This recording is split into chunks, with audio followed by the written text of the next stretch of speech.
ആലപ്പുഴയിൽ കൊല്ലപ്പെട്ട നിലയിൽ കണ്ടെത്തിയ സുഭദ്രയുടെ പോസ്റ്റ്മോർട്ടം നടപടികൾ ആരംഭിച്ചു. വണ്ടാനം മെഡിക്കൽ കോളേജിലാണ് പോസ്റ്റ്മോർട്ടം.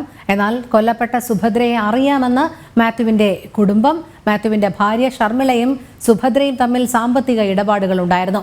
കടം വാങ്ങിയ പണം തിരികെ നൽകാത്തതിനാൽ തർക്കമുണ്ടായി. മാത്യുവും ഷർമിളയും സ്ഥിരം മദ്യപാനികളെന്നും കുടുംബം പറഞ്ഞു. നിഷ ദിലീപ് ചേരുന്നു. നിഷ, വിവരങ്ങൾ. രോഹിണി, കൊല്ലപ്പെട്ട സുഭദ്രയുടെ പോസ്റ്റ്മോർട്ടം ആലപ്പുഴ വണ്ടാനം മെഡിക്കൽ കോളേജിൽ ആരംഭിച്ചിട്ടുണ്ട്.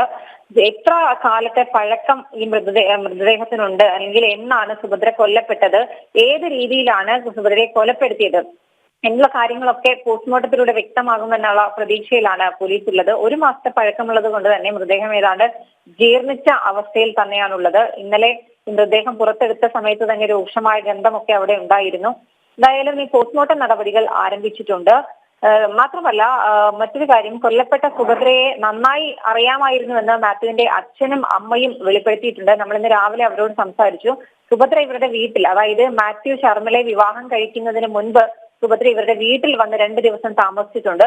അതിനുശേഷം ഇവരുടെ വിവാഹത്തിന് ശേഷം മാത്യുവിന്റെ ഇടവക പള്ളിയിൽ വെച്ചായിരുന്നു ഷർമിളയുമായുള്ള വിവാഹത്തിനുമൊക്കെ ഒരു അമ്മയുടെ സ്ഥാനത്ത് നിന്നാണ് സുഭദ്ര ഉണ്ടായിരുന്നത് എന്ന് മാത്യുവിന്റെ അച്ഛനും അമ്മയും പറയുന്നുണ്ട്. സുഭദ്ര ഇടപെട്ട് തന്നെയാണ് മാത്യുവിന്റെയും ഷർമിളയുടെയും വിവാഹം നടത്തിയത്. ഷർമിളയ്ക്ക് സുഭദ്രയുമായി അടുത്ത ആത്മബന്ധമുണ്ടായിരുന്നു. ഏതാണ്ട് അമ്മയെ പോലുള്ള ബന്ധമായിരുന്നു, അമ്മയും മകളുമായിട്ടുള്ള ബന്ധമായിരുന്നു അവർ തമ്മിൽ ഉണ്ടായിരുന്നതെന്നാണ് ഈ മാത്യുവിന്റെ അച്ഛനും അമ്മയും പറയുന്നത്.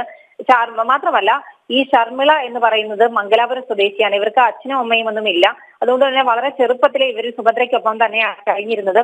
അവരുടെ കാര്യങ്ങളെല്ലാം നോക്കി നടത്തിയിരുന്നതും കല്യാണം കഴിപ്പിച്ചതും ഒക്കെ സുഭദ്ര ഇടപെട്ടായിരുന്നു എന്നും മാത്യുവിന്റെ കുടുംബം പറയുന്നുണ്ട്. കല്യാണത്തിന് ശേഷം ഈ സുഭദ്ര വീട്ടിൽ വന്ന് പണം ചോദിച്ച് ഇവർ തമ്മിൽ ചെറിയ പ്രശ്നങ്ങളുണ്ടായി. കാരണം ഷർമിളയ്ക്ക് സുഭദ്ര 7000 രൂപ കടം കൊടുത്തിരുന്നു. അതുമായി ബന്ധപ്പെട്ട തർക്കങ്ങളായിരുന്നു. പിന്നീട് മാത്യുവിന്റെ അച്ഛൻ ഈ പണം നൽകിയതിനു ശേഷം സുഭദ്ര പോയി. പിന്നീട് ഇവർ വാടകയ്ക്ക് താമസിക്കുന്ന വീടുകളിലൊക്കെ സുഭദ്ര വരാറുണ്ടായിരുന്നു എന്നും, അതായത് വളരെ അടുത്ത ബന്ധമാണ് ഈ മാത്യുവും ഷർമിളയും സുഭദ്രയും തമ്മിൽ ഉണ്ടായിരുന്നതെന്ന് മാത്യുവിന്റെ കുടുംബം സ്ഥിരീകരിക്കുന്നുണ്ട്. മാത്രമല്ല, മാത്യുവും ഷർമിളയും സ്ഥിരം മദ്യപാനികളായിരുന്നു എന്ന് ഈ അച്ഛനും അമ്മയും പറയുന്നുണ്ട്. ഇവർ ആലപ്പുഴ കലവൂരിന് സമീപം കാട്ടൂരിനടുത്ത തീരദേശ മേഖലയാണ്. ഇവിടെയാണ് ഇവർ താമസിക്കുന്നത്. മത്സ്യത്തൊഴിലാളികളാണ്. അതുകൊണ്ട് ഇവർ സ്ഥിരം മദ്യപിച്ച് വീട്ടിൽ വന്ന് ബഹളം ഉണ്ടാക്കുന്നത് കൊണ്ട് മാത്യുവിന്റെ അച്ഛനും അമ്മയും ഇവരോട് മാറി താമസിക്കണമെന്ന് പറഞ്ഞു.